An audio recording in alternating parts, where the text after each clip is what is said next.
My self Vinod Kumar Jangid, associate professor. मित्रों, आप सभी का इस चैनल में स्वागत है।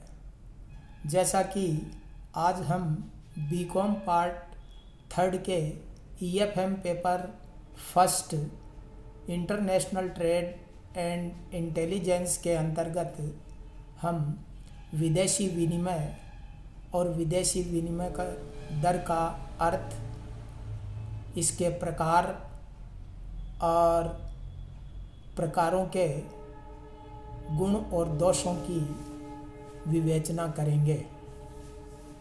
सामान्यतया विदेशी विनिमय का अर्थ वे सभी संस्थाएं जो विदेशी भुगतानों में सहायता करती है, वे सभी विधियां जिनके द्वारा विदेशी भुगतान किए जाते हैं तथा वह दर जिसके आधार पर विदेशी भुगतान किए जाते हैं, इसी को हम विदेशी विनिमय कहा जाता है।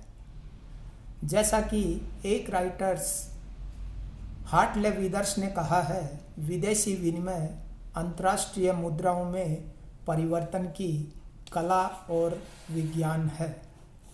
अब हम विदेशी विनिमय दर का अर्थ समझेंगे कि विदेशी विनिमय दर क्या है। सामान्य तौर पर विदेशी विनिमय दर दो देशों की मुद्राओं के विनिमय अनुपात को कहा जाता है। अगर हम इसको परिभाषित करने का प्रयास करें तो विदेशी विनिमय दर वह दर होती है जिस दर पर एक देश की मुद्रा को दूसरे देश की मुद्रा में बदला जाता है या परिवर्तित किया जाता है, उसे ही विदेशी विनिमय दर कहा जाता है।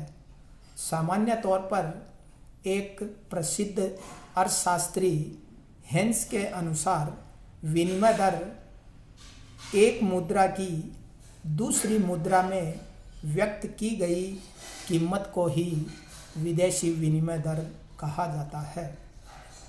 अगर निष्कर्ष रूप में हम कहें तो विदेशी विनिमय दर का तात्पर्य उस दर से कहा जाता है जिस दर पर एक देश की मुद्रा दूसरे देश की मुद्रा में बदली जाती है या एक देश की मुद्रा का मूल्य दूसरे देश की मुद्रा में व्यक्त किया जाता है, उसे ही विदेशी विनिमय दर कहा जाता है।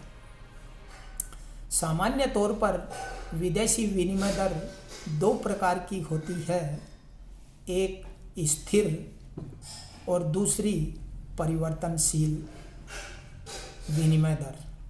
स्थिर एवं परिवर्तनशील विनिमय दरें जैसा कि जब एक देश की मुद्रा अपनी मुद्रा का मूल्य दूसरे देश की मुद्रा में निश्चित कर देता है, अर्थात एक देश जब अपनी मुद्रा का मूल्य दूसरे देश की मुद्रा में निश्चित कर देता है तो उसे ही स्थिर विनिमय दर कहा जाता है।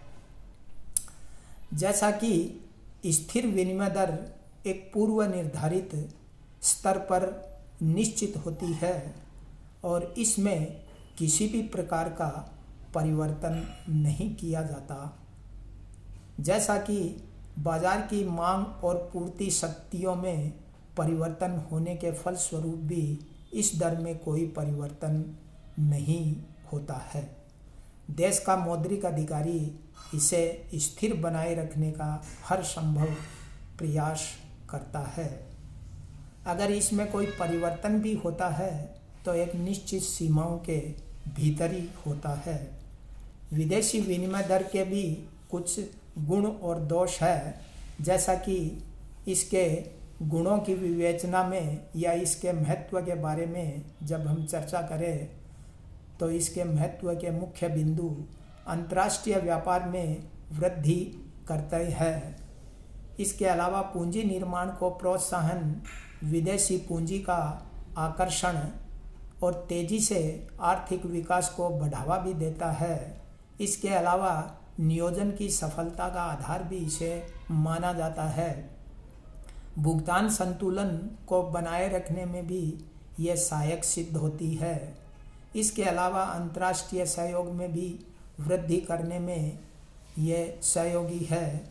मुद्रा की विश्वसनीयता को बनाए रखना का प्रयास करती है। इसके अतिरिक्त यह देश में सट्टे की प्रवृत्तियों पर भी अंकुश लगाने में कामयाब होती है। अगर इसके दोषों की तरफ हम ध्यान दें तो मुख्य रूप से इसके दोष में यह एक नियंत्रित या प्रतिबंधित व्यवस्था होती है जिसमें नियंत्रण काफ़ी होता है। व्यापक मात्रा में इसमें प्रतिबंध लगाए जाते हैं और राष्ट्रीय हितों की अवहेलना भी कई बार इसमें की जाती है। यह मुख्य रूप से आर्थिक विकास में बाधक भी मानी जाती है। पूर्ण रोजगार में भी इसे बाधक कहा जाता है। अवमूल्यन की कई बार बाध्यता या अवमूल्यन को भी बढ़ावा देती है और देश की मौद्रिक नीति की सफलता में भी संदेह व्यक्त करती है। इसके अलावा हम यदि लोचदार या परिवर्तनशील विनिमय दरों की बात करते हैं तो परिवर्तनशील विनिमय दर वे दरें होती है जो विनिमय बाजार में विदेशी मुद्रा की मांग और पूर्ति की स्वतंत्र और सापेक्षिक शक्तियों के आधार पर निर्धारित होती है। यदि मांग और पूर्ति की शक्तियों में परिवर्तन होता है तो इन दरों में भी परिवर्तन होता है, इसलिए इसे एक तरीके से हम परिवर्तनशील विनिमय दरें कहा जाता है। परिवर्तनशील विनिमय दरें देखा जाए तो वर्तमान में आर्थिक विकास के अनुकूल मानी जाती है। इसके महत्व के पक्ष में हम कई तर्क दे सकते हैं, जैसे वास्तविक स्थिति की सूचक कही जाती है, भुगतान संतुलन का नियंत्रण करने में भी सहायक है, स्वतंत्र आर्थिक नीति को बल देती है, मौद्रिक नीति के सफल संचालन में भी इसे उपयोगी माना जाता है। इसके अलावा सट्टे की क्रियाओं पर भी यह नियंत्रण करने में काफ़ी हद तक सफल साबित होती है। स्वतंत्र विश्व व्यापार को बढ़ावा देती है।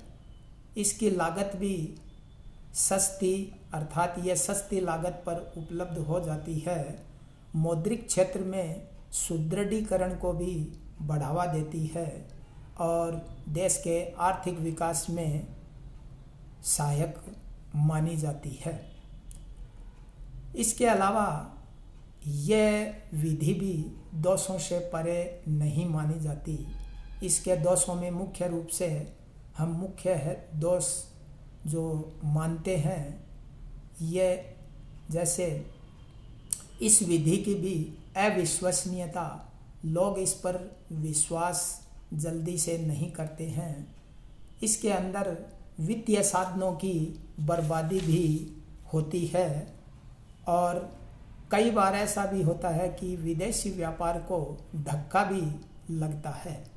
विकासशील देशों के विकास में यह बाधक मानी जाती है और इसमें पूंजी का भी सीमित प्रवाह होता है। इसलिए यह देश के विकास में खास तौर से सही भूमिका निभाने में सही साबित नहीं होती और देश के मुद्रा बाजार पर भी प्रतिकूल असर पड़ता है। इस प्रकार आज हम विदेशी विनिमय का अर्थ, उसके प्रकार और उसके गुण दोषों की विवेचना की है।